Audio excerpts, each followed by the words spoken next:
Good evening, and welcome to The Way Out Show. I'm your host, Dane McCarthy. Today is November 4th, 2017. The news hits the fan every day. It's an avalanche of information, and when we see the mainstream media alone, if we focus on that, MSNBC, CNN, NBC, ABC, CBS, etc., we only see a highly selected piece of what is actually happening. And that's why it's so important to look at alternative news sites. And that would be, you could look almost anywhere. That's why we're so fortunate to have the internet and be able to see news from other sources and other points of view with details that we would see nowhere else. It's a wonderful age that we live in, despite all our problems, because we have access to news. But you have to actually do the effort to access it and dig for it and look for it. It is out there. If you want to look at videos of, let's say, the Las Vegas shooting and investigate yourself whether or not you think there's one shooter or multiple shooters, you can actually look at the visuals and listen to the audio from cell phone videos that were posted online at the time of the Las Vegas shooting and decide for yourself if those gunshots that you hear are multiple guns. I think there actually must have been multiple shooters because of the overlapping gunshots. And see, people say, oh, they're just echoes. Well, no. They're not, the same number of shots and differently spaced, and so there's no way that those were echoes. Echoes do appear on the video occasionally. You can hear the actual echo, so you can very easily tell the difference between guns going off from different points and echoes, if you listen.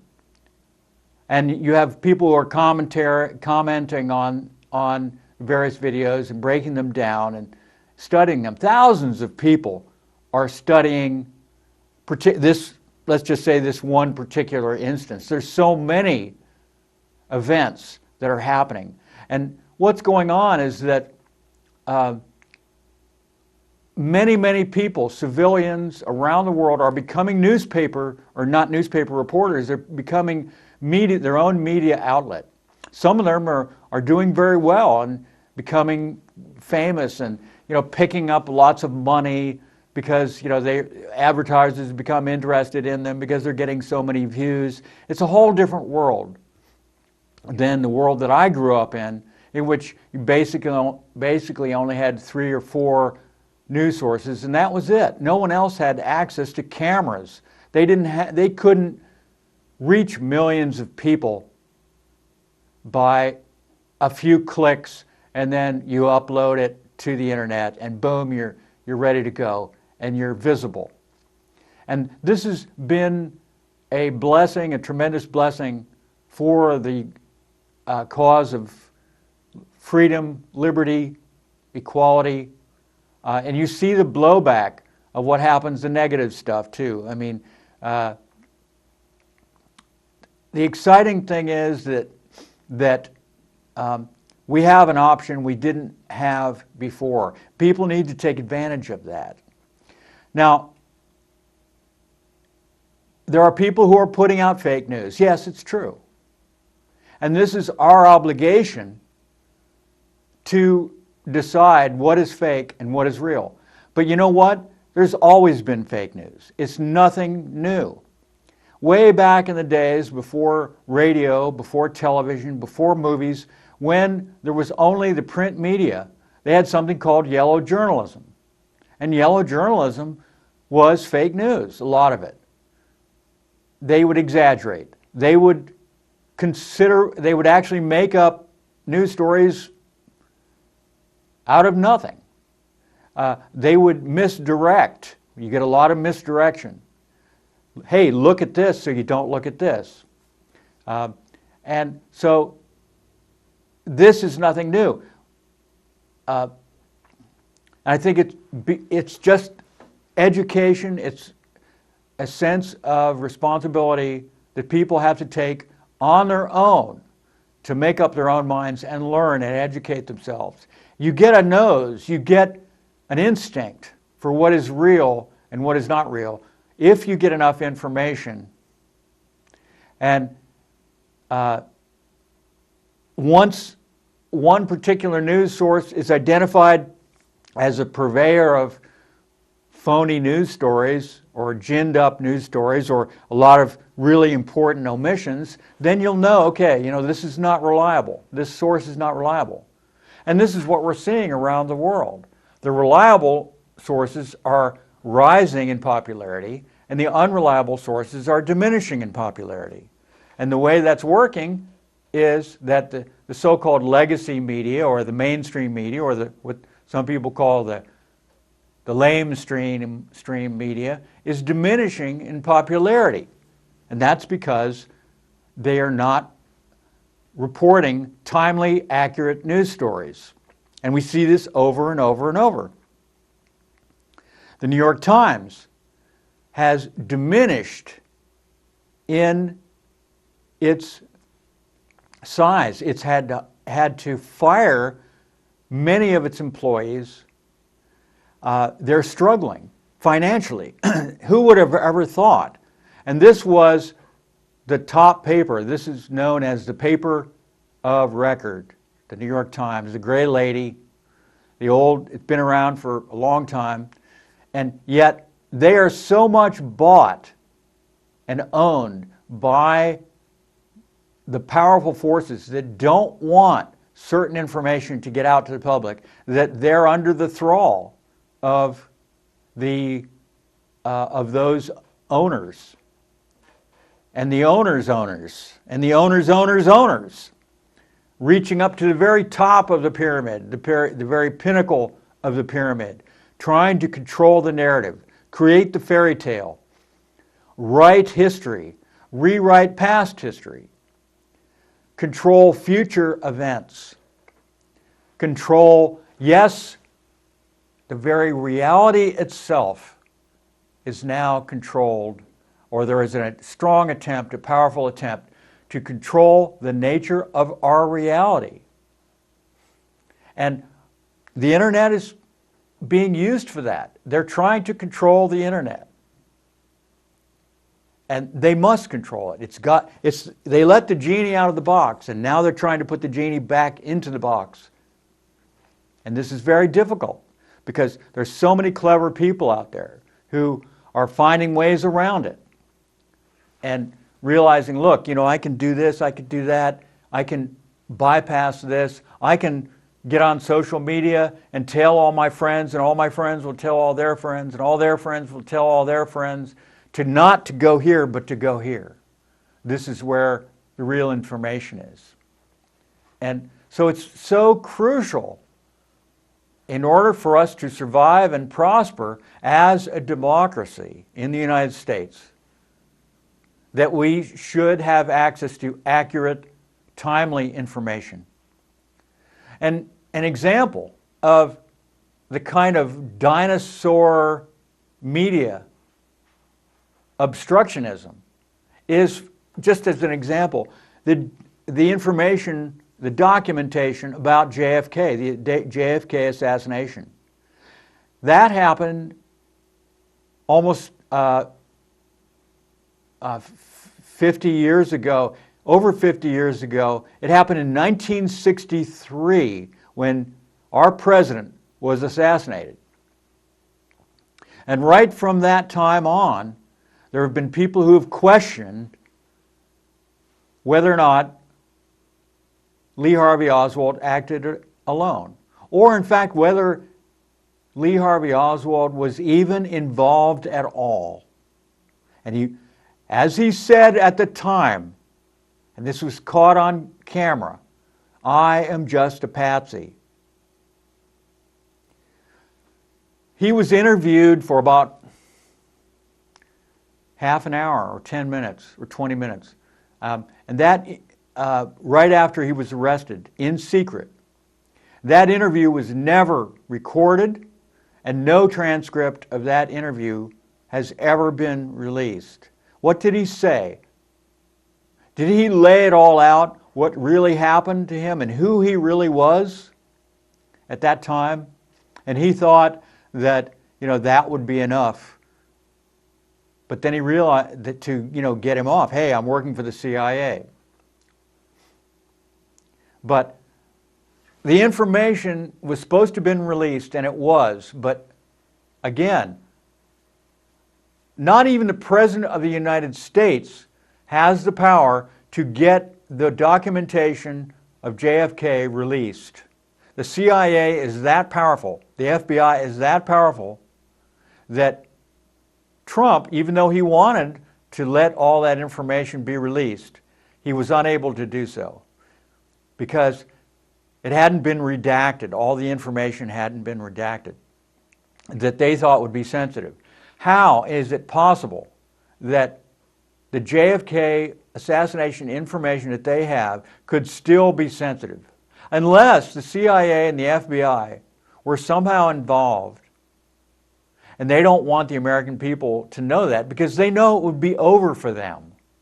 It would be done. They would be done if it came out that the CIA and the FBI were involved in the Kennedy assassination as perpetrators. Even though there's so much information out there already. I mean, most of the American people, 95%, this is what the latest estimate I've heard, believe that Oswald did not act alone, which means a conspiracy. Now we have to remember that the origin of the word conspiracy theorist, that is from the FBI. They themselves instructed the news media to label anyone who doubted the official story of Oswald acting alone as a conspiracy theorist. So whenever you are labeled a conspiracy theorist, remember that this was the FBI doing this. Why? Why would they do this? Why would they defend a very flawed and improbable story to this very day?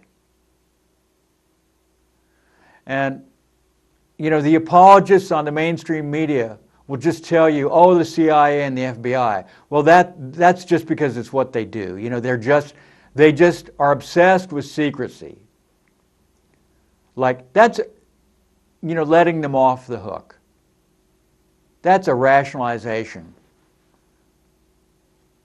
The much more likely reason why the CIA and the FBI and many other intelligence organizations are so secretive is because they know if the information got out to the public about what they're doing, they would be toast. Because the American people would not put up with it. They would not allow this kind of behavior, misbehavior, and shenanigans to continue. Illegal, immoral, unethical, and just disruptive to peace and stability in the world. The history of the CIA and the FBI that we know is damning enough. There's so many stories, so much documented information about destabilization by the CIA, assassinations of foreign leaders. So it's not much of a stretch to simply put two and two together. Okay, if they're willing to assassinate and destabilize other countries, why would they not be willing to do that here? Is it that much of a stretch to conclude that what they were capable of doing on foreign soil, they were also capable of doing here? Ruthless people tend to be ruthless to their opponents or their enemies, no matter who they are. They're not going to choose and select their targets. Paranoia is paranoia, and it's across the board paranoia. A lot of it just is, on their part, just is paranoia. It is simple fear. They're fear-driven. That unless they do this, unless they destabilize this government, overthrow this duly elected government, then it's the end of the world. Oh my gosh, they can't be allowed. They're leftist. They're commies. Well, maybe they're not exactly commies, but they're socialists, or they have to be destroyed. They have to be. Oh, Gaddafi. Gaddafi is such an incredible threat. Look at what he's doing. He has amassed this enormous amount of gold. He's going to put himself as the dominant country in Africa. He has lots of oil, and he's going to demand that Libyan currency or gold will be the currency that oil is traded in. No more dollars. And so the CIA and the powers that be, European, American, the people who use dollars, cannot let that stand, and they must destroy him. And thousands upon thousands upon thousands of people die as a direct and indirect result of the destruction of Libya, which was the most prosperous, the most educated, the most stable, the most European-like of all the countries in Africa. And now it is a completely devastated country. The head of the country was lopped off, and now the country is flailing around like a headless chicken, spewing blood everywhere, and it's a complete mess.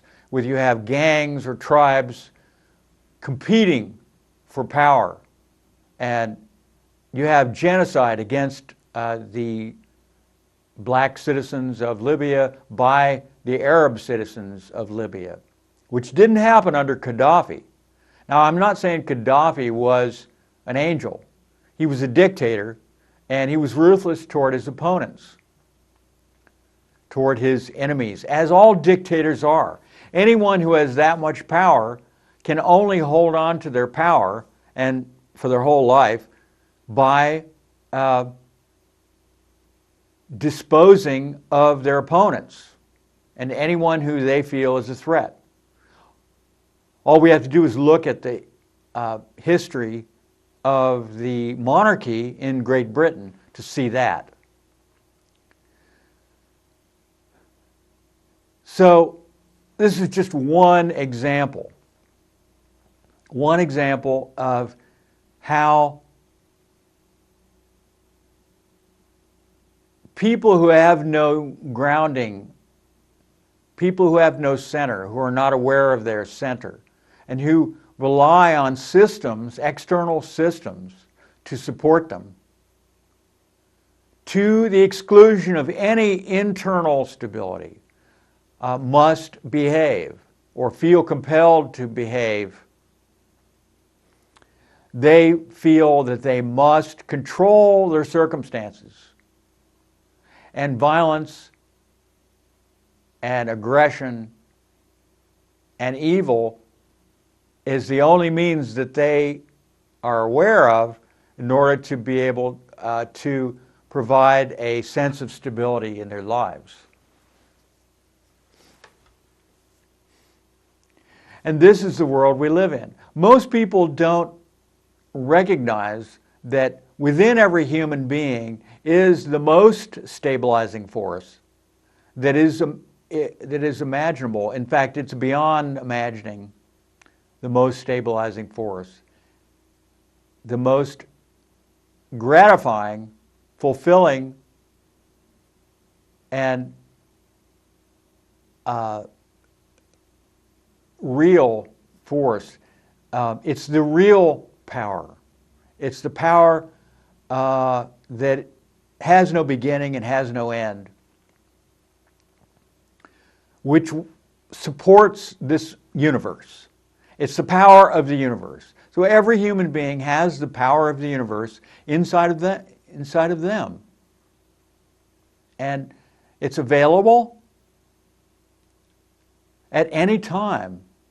And to experience that, to enjoy that, to feel gratitude for enjoying that, for our ability to enjoy that, that is truly why we are here on planet Earth.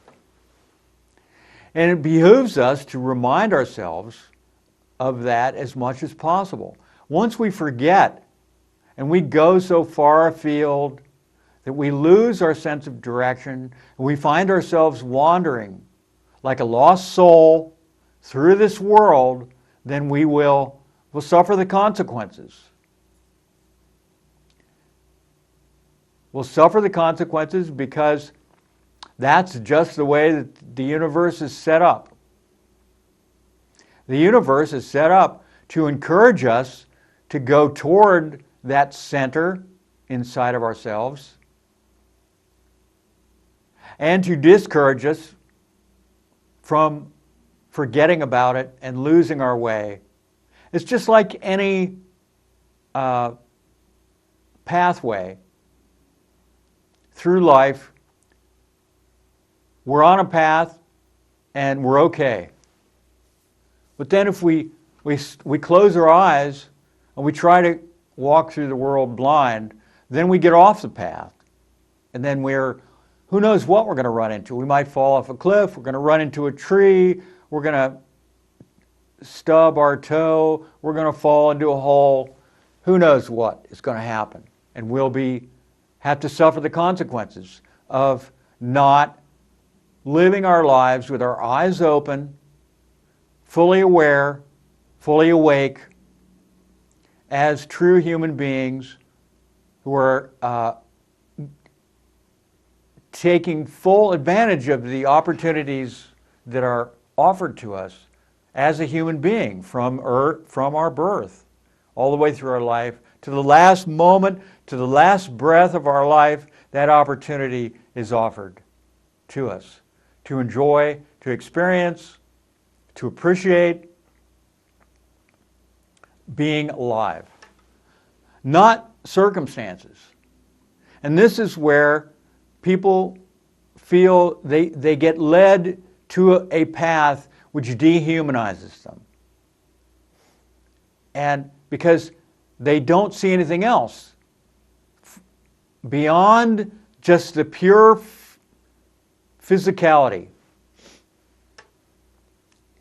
That's their reality. Anything else that happens outside of the reality is not acceptable, and they will not acknowledge it.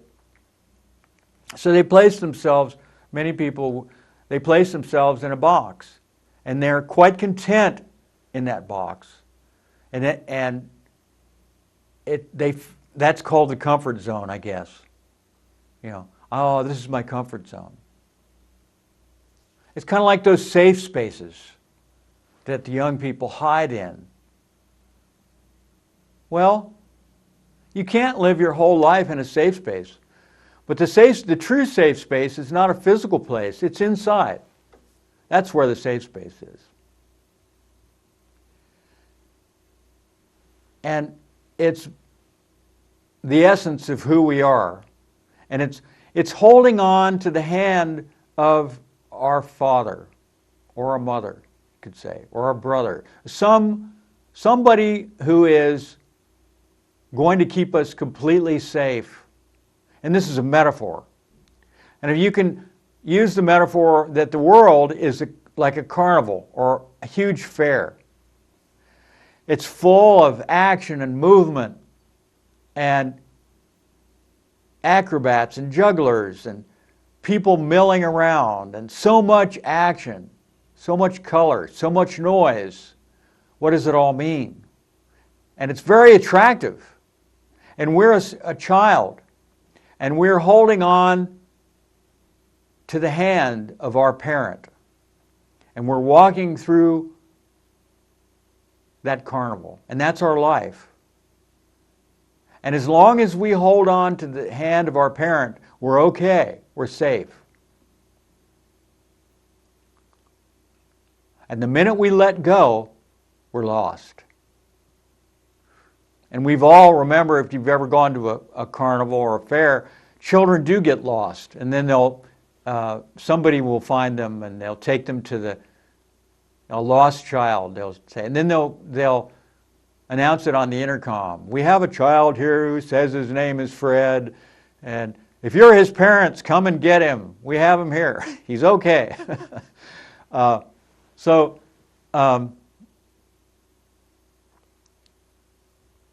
This is the situation that we find ourselves in the world. Now, one thing that states love to do is they play the role or pretend to be that parent, the government, the state. Oh, that's okay, I'll take care of you. Just hold on to my hand and I'll be there for you. I'll protect you. And it's called infantilization. And this is not a made-up word, this is a real word. There is an effort to make infants or children out of citizens, of individual citizens. So they make themselves much bigger and much more powerful than they really are, and they make their citizens smaller and more helpless, like children. And they use so many psychological techniques to make them small, helpless children, make them feel that way. And so they'll hold on to their hand and just go to the state to protect them. Only the state can protect you. And how does the state do that? They use many techniques, as I said, psychological. They also use fear. The state itself creates the enemy and is the enemy. It doesn't tell you that, but it will. If there is no enemy, no natural enemy, it will create an enemy. If there is a natural enemy, it will feed that enemy. It will encourage that enemy. It will covertly fund that enemy. So that enemy grows in strength and becomes more of a threat. If that enemy is not sufficiently threatening, then the state will actually send its agents to lead that enemy and covertly and function as kind of a boogeyman, the other. And so we see this over and over, and it happens to this very day. And they were probably doing this hundreds, if not thousands of years ago. This is nothing new. But if you don't know that they're doing it, then it's new. Then to realize that, oh my gosh, could this enemy over here actually be covert agents, agents provocateurs, that are actually employed by the state? And they're threatening me, they're killing me, they're doing attacks against me to drive me to feel that I need the state more? Would the state actually do that? Yes, they would. Because so many people who become leaders because they love power. They want power. They need power. There's something lacking in their psyche that forces them. And they're control freaks. And many of them are psychopaths or sociopaths. Some people think psychopaths and sociopaths are the same. I've heard other people say, oh, no, it's two separate things. Psychopath is worse than a sociopath. It could be that there's a continuum, and there's a line from the sociopath who's just sort of annoying and wants to borrow money from you all the time and then doesn't pay it back, or just to the dictator, the serial killer, like somebody like Nero or Hitler or Mao Zedong or Stalin. People who kill millions, or Pol Pot. So you have a whole range of people with this personality disorder. And another way that the state typically operates, is this whole pedophilia thing. People say, well, why are so many people in power pedophiles? Why are they, serial rapists or, abusers of the vulnerable, women and children? They're the most vulnerable members of our society. Why is that? It's because they also want control. Because if they have the control, that gives them the access to the vulnerable. And who's going to have the power to bring them down? And sometimes these people who are in control, in power, and using that control to abuse will, if they feel threatened, will accuse anyone who questions their behavior of being, an old fuddy-duddy, or backwards, or conservative, or someone who is against progress. I remember that movie, Doubt.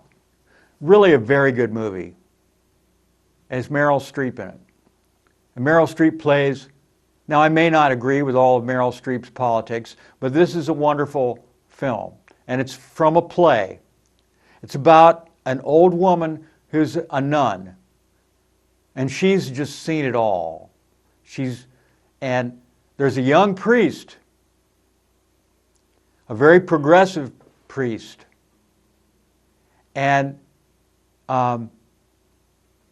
she has a sense, an instinct, and she knows this guy's a pedophile. She suspects. She doesn't know, she suspects. And he shows an interest, that there's an interest that he shows in a young boy. And she's kind of grumpy, and the younger nuns are completely clueless of what she's talking about. And she just moves, and she's very relentless and exposes him. And basically that's the story of the film. And but he threatens her, and he calls her, just an old fuddy-duddy.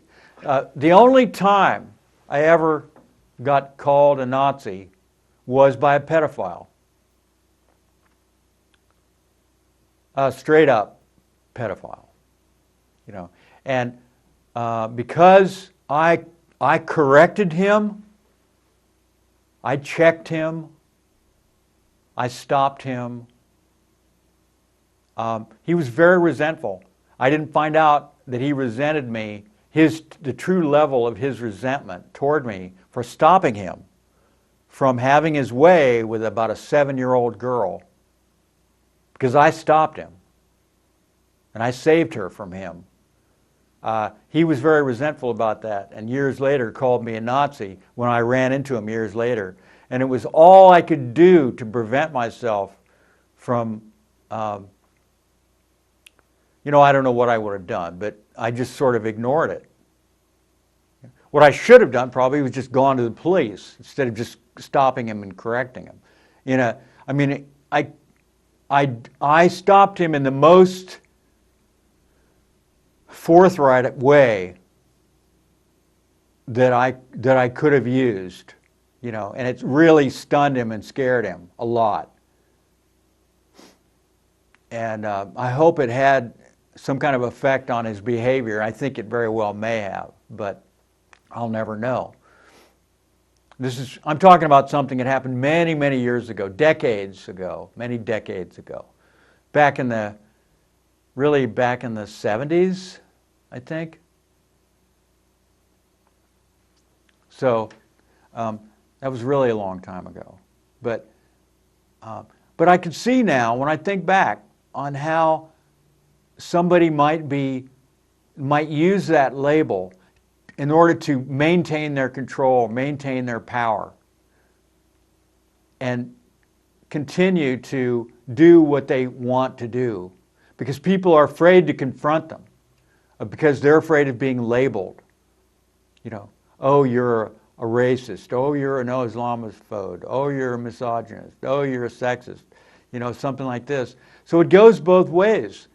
And the people who really are the perpetrators may label others as perpetrators, even though they have no evidence of this. But now we see it, so much of this is actually coming out, where the people who are the most liberal, the most, I'm a feminist, oh, I love women. They're the ones, they're hiding behind their reputation to do their crimes. We're seeing this over and over and over now. A lot of women and men are coming forward. Even Dustin Hoffman has been accused. I guess he got accused a few days ago. He apologized. Now someone else has come forward about Dustin Hoffman. So people are, and this is from decades ago. And Kevin Spacey, his career is just completely collapsing. And this guy was a highly respected actor in Hollywood, top of his game for a long time, and yet now his show House of Cards has collapsed. It's the end. It's going to be the end of that show, and I'm assuming that his career is over, basically. And of course, we all know Harvey Weinstein, who that was the breakthrough. And other people are coming forward. Corey Feldman, the child actor, has made many, many accusations, and I don't know what's going to happen with that. He wants to do some kind of a movie. I don't understand. People are saying, well, Corey, why don't you just come out and name names? Don't wait on this. Let's get it out in the open. So I don't know if he's playing a game himself, but as a child actor, it's absolutely true that they were vulnerable. Not all child actors, but some of them were preyed upon by these Hollywood executive types, powerful men. And this, again, going back a long, long time. The same story repeated. Where you have power, then there's a certain percentage of men who are going to use that power to do evil. And there is nothing more evil than the kind of despicable behavior of a pedophile.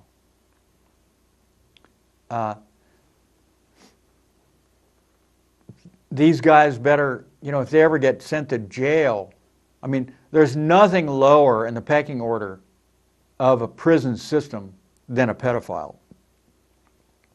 The inmates, even the murderers, are treated with more respect than a pedophile in a prison pecking order. And their lives may very well be in danger if they're in a mixed population of prisoners, of inmates. Because many of them, may have been victimized themselves, it's possible. So, unfortunately, this is the world that we live in, and we have to learn, we have to be brave and confront this information and learn and know and be aware to protect ourselves and to protect our children and to protect our grandchildren, and to be aware and to know. And a lot of this information is getting out, and people are becoming aware. And a lot of Democrats will probably disagree with this, but a lot of this is happening because of Trump. Trump, you'll notice, if you look at the news stories, the pedophiles started getting arrested right after Trump got into office. Huge sweeps, FBI sweeps of pedophile rings. There was an enormous one out in California, like in LA. There was a sweep right after he got elected. Something like over 100 people arrested. These stings. Prisoners, girls and children and young women and boys, actual prisoners, slaves, sex slaves, released, discovered and released. Sting operations where you set up something on the internet where, hey, come, you can meet young girls, and they go and they, boom, get arrested. And they've caught hundreds of guys, pedophiles, that way, by luring them in that way. So this is something that had to happen. Now it's going higher up through the ranks. And what happens is the lower level people who are arrested, they turn on the people who are higher up in the ranks. And they start giving names. Then the FBI, because the FBI is not completely corrupt, and neither is the CIA. They're only corrupt sections, areas, because these are enormous organizations. And even the people who are maybe corrupt in some areas are so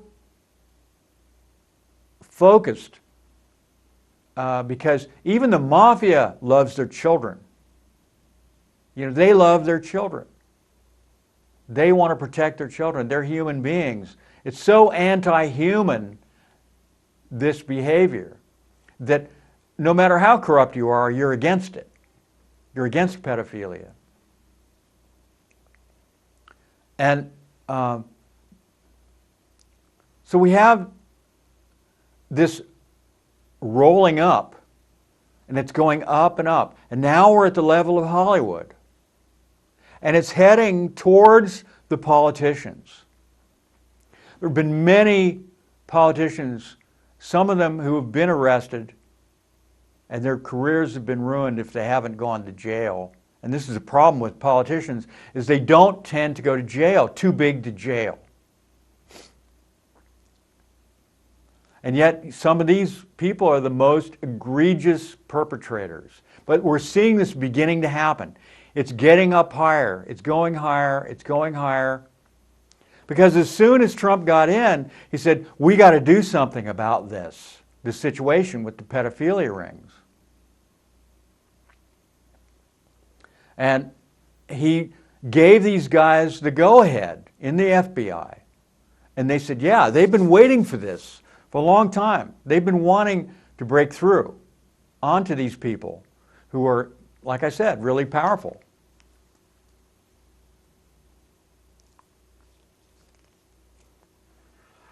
So we have to give him some credit for this. Or not. It really doesn't matter whether we give him credit or not. The main thing is that it's happening. So as time goes on, we're going to get higher and higher. Now, we have found out, and this is on the news, not the mainstream news, but it is in the news, that Kevin Spacey, who's a very good friend of Bill Clinton, was with Bill Clinton and Jeffrey Epstein on the Lolita Express. Now, the Lolita Express is the name of an airplane in which, en route to Jeffrey Epstein's pedophile island, you can be serviced by young girls. And so Kevin Spacey has been placed. They have the passenger lists from the Lolita Express. Bill Clinton himself was on that airplane something like 20 times or more. And on the way to this island, I don't know where this island is, I guess probably in the Caribbean somewhere, that Jeffrey Epstein apparently owns this island. And Jeffrey Epstein, in case you didn't know, is a billionaire who actually was convicted for solicitation of an underage girl. And that's pretty severe, and of course he did a lot of other things besides that, but that's what they got him on. So this guy's a felon, and so, okay, Bill Clinton, we knew Bill Clinton is a sex addict. We know that already. Well, we didn't know that he might also like underage. And, but why are we surprised? Why would we not be surprised? We would not be surprised. And this is sad. I mean, for me personally, I liked Bill Clinton a lot in the 90s when he was president. I thought he was amazing. He was so smart and everything. Then the Monica Lewinsky thing happened. It was like, oh my God, this is awful. My estimation, my respect for him just completely dropped so much. And then we had to put up with this Monica Lewinsky thing for 1 year. It was almost exactly a year that the media was just completely focused on Monica Lewinsky. And then one day, instantly it was over. And she just dropped as if she never existed. That's how coordinated the mainstream media is. And it's so obvious if you really think about it.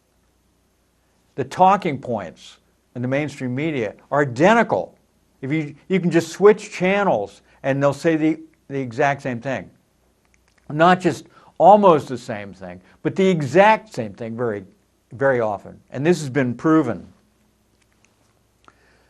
Literally the identical words. They might change a word or two here or there, but it's virtually identical. And that's why the citizen journalist is so important.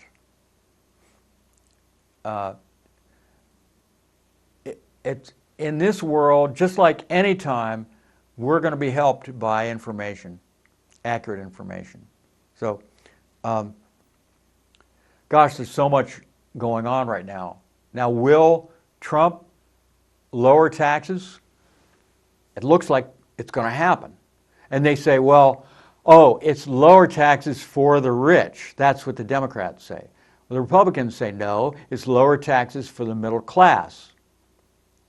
Well, I guess it depends on what your definition of the middle class is. If you think that making over $100,000 a year makes you rich, and this is rough, if you're rich, if you make $100,000, you're rich, and you consider that to be rich, yes, okay, that would be rich, yeah, and you're going to get a tax cut. But the actual rich make way more than $100,000 a year. And those are the people who really have the power.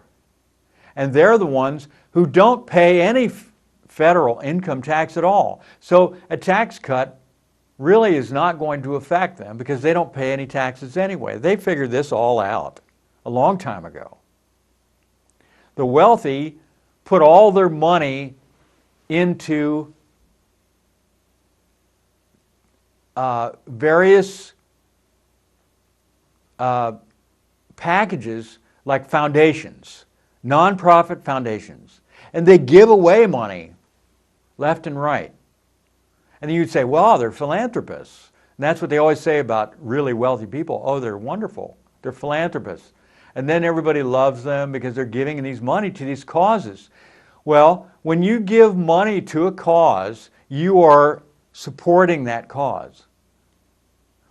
And you could say, well, I don't own that cause. I don't control that cause. I just give money to it. Yeah, but what if you stop giving your money to that cause? What would happen to it? Well, they'd be in trouble, oftentimes. So that means you actually do control that particular cause. And of course, you're going to give your money to a cause that you like. And it very well might be that you give your money to that cause that you like because that cause has as its purpose something that benefits you. So in other words, you're giving that money to yourself indirectly. It comes back because you get benefit from it, whatever that benefit might be. And it might indirectly turn out to be an actually financial benefit to you. So in other words, this is actually better for the wealthy to have a foundation. You can put your money into a foundation. You can make yourself even richer by giving away your money. See how that works? So this isn't like they're being philanthropists. That's really not philanthropy. Philanthropy is actually giving away your money so that to help other people. Now, it's true that some of the money may help other people, but if nothing else, you get your reputation polished. You look good in the media. People give you awards. You get the love. Oh yeah, I want the love. And you know, after your who knows how many people you stepped on to get to where you are, or your father stepped on, or your grandfather stepped on, and how many people you killed to get to where you are. And this is a way of rehabilitating yourself, and that's important to them, to hold your head up in society as a respected and beloved member of society. So this is the way human beings think. You know, what benefit can I get out of this? How is it going to help me? This is just natural. And this goes against the whole idea of, well, we're all in this together. It's a collective experiment. Life, the human race is just one. We're all one. We help each other. And some people have to sacrifice in order so others can benefit. And they should be happy to do that. They should be happy to give of what they have for the benefit of others. Yeah, they should. But is that the way humans actually think? Or are they out for themselves? All too often they are. It's the rare person who is truly giving without expecting any kind of reward. Oftentimes those people are considered saints. Oh my gosh, this is so saintly, this is amazing. And of course they're getting a benefit from that in that sense, just because they're being called a saint. Well, I'm a saint. Wow. They're calling me saintly. And that's a benefit too. So they're getting something from that. So it's extremely rare that people give. And so what happens often is that you have you have to take the money from people. Just take it. You know, we're going to tax them, we're just going to take them. They're not going to give it to us, so we take it. So then that opens up a whole nother set of worms, can of worms about, you know, what's your motivation here in taking people's money through taxation? Is this just robbery, another form of robbery? So these are the difficulties that we run into, and will they be solved in our lifetime? Highly unlikely. So that's all there is for this evening. Have a great weekend and sleep well.